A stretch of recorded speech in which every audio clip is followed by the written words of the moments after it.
खरगोन जिले के चैनपुर थाना क्षेत्र में अवैध गांजे की खेती को लेकर पुलिस ने बड़ी कार्रवाई की है। पुलिस ने करीब 20 लाख रुपए के 397 किलो गांजा के 190 पौधे जब्त किए हैं। हेला पड़ाव पुलिस चौकी क्षेत्र के पलोना और खड़किया नदी गांव में 2 खेतों में दबिश देकर पुलिस ने यह कार्रवाई की है। आरोपी किसान राजू और कैलाश किराड़ी ने मिर्च और अरहर तुअर की फसल के बीच अवैध गांजे की खेती की थी। दोनों आरोपी किसान फिलहाल फरार है।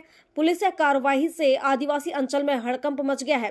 आरोपी मिर्ची और अरहर की फसल के बीच गांजे के पौधे लगाकर अवैध खेती कर रहे थे। एएसपी बिट्टू सहगल ने मीडिया को बताया कि मुखबिर की सूचना पर चैनपुर थाने की हेला पड़ाव पुलिस चौकी क्षेत्र के पलोना और खड़किया नदी गांव में 2 खेतों में दबिश देकर पुलिस ने आरोपी किसानों के खेत से करीब 20 लाख रुपए के 397 किलो गांजे के 190 पौधे जब्त किए हैं।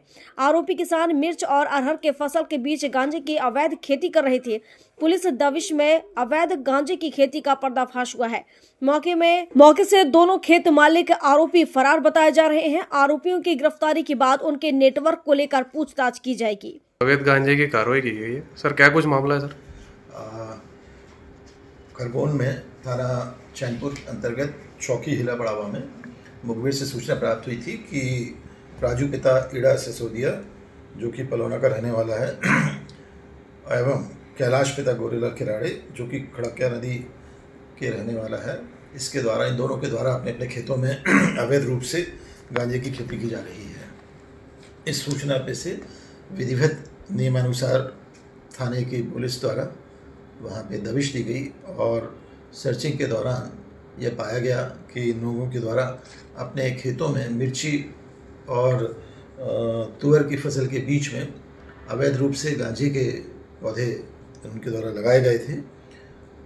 राजू पिता इड़ा सिसोदिया के खेत से 70 गांजे के पौधे जिनका वज़न करीब 76 किलो होता है और किशोर पिता गोरेलाल किराड़े के खेत में 120 पौधे जिनका वज़न करीबन 321 किलो होता है। इस प्रकार दोनों प्रकरणों में कुल 190 पौधे और 397 किलो वज़न के हरे गांजे के पौधे अवैध रूप से जो उनके द्वारा लगाए थे, नियमानुसार विधिवत कार्रवाई करते हुए जब्त किए गए हैं। इस पूरे जो जब्त किए गए गांजे की कीमत लगभग 20 लाख रुपए है। खरगोन पुलिस के द्वारा अवैध गांजे या अवैध मादक पदार्थों या अवैधानिक कार्रवाइयों के विरुद्ध लगातार कार्रवाई जारी रहेगी।